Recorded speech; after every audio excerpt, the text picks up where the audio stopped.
Tax family எல்லாருக்கும் வணக்கம். இது வரைக்கும் நம்ம 4 பேட்ச் ஆயில் ரெடி பண்ணி எல்லாமே சேல் ஆகிடுச்சு. எல்லாருமே பாசிட்டிவான சூப்பராக இருக்குன்னு சொல்லியிருந்தீங்க. எல்லாருக்கும் மிகப்பெரிய ஒரு தேங்க்ஸ். அடுத்த ஆர்டர் நிறைய இருக்கனால நிறைய கடையில் உடைச்சிட்டு இருக்கோம். 10ல் இருந்து 20 ஆர்டர் வந்த அப்புறமா ஃப்ரெஷ்ஷாக செக் ஆடி கொடுத்துட்டு இருக்கோம். குவாலிட்டியான கடலை எண்ணெய் மற்றும் நெல்லெண்ணெய் வேணும்னா மேலே உள்ள வாட்ஸ்அப் நம்பருக்கு மெசேஜ் பண்ணிங்கன்னா உங்களுக்கு எல்லா டீட்டெயில்ஸுமே கிடைச்சிரும்.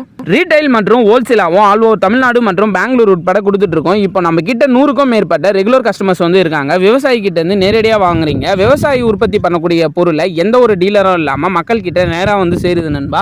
உங்களுக்கு எந்த டவுட் இருந்தாலும் மேலே உள்ள வாட்ஸ்அப் நம்பருக்கு மெசேஜ் பண்ணிங்கன்னா எல்லா டீட்டெயில்ஸும் வந்து பார்த்தீங்கன்னா நாங்கள் சொல்லிடுவோம். கடல் எண்ணெய் மட்டும் இல்லை நண்பா, உங்களுக்கு நல்லெண்ணையும் வந்து பார்த்தீங்கன்னா ஃபர்ஸ்ட் குவாலிட்டியான எள்ளை செலக்ட் பண்ணி தான் உங்களுக்கு செக்காட்டி வந்து கொடுத்துட்ருக்கோம். 10லேருந்து 20 ஆர்டர் வந்த அப்புறம் தான் வந்து பார்த்தீங்கன்னா எள்ளை எடுத்து நல்லா காய வச்சு அதுக்கப்புறம் செக்காட்டி உங்களுக்கு வந்து கொடுத்துட்ருக்கோம். உங்களுக்கு எந்த டவுட் இருந்தாலும் மேலே உள்ள வாட்ஸ்அப் நம்பருக்கு மெசேஜ் பண்ணிங்கன்னா உங்களுக்கு எல்லா டீட்டெயில்ஸும் வந்து கிடைச்சிரும். மறக்காமல் இந்த வீடியோவை எல்லாருமே லைக் பண்ணி எனக்காக ஒரு ஷேர் மட்டும் பண்ணுறேங்க நண்பா. விவசாயம் பண்ணுற எல்லாருக்குமே இது ஒரு ஊக்கமாக இருக்கும். நன்றி.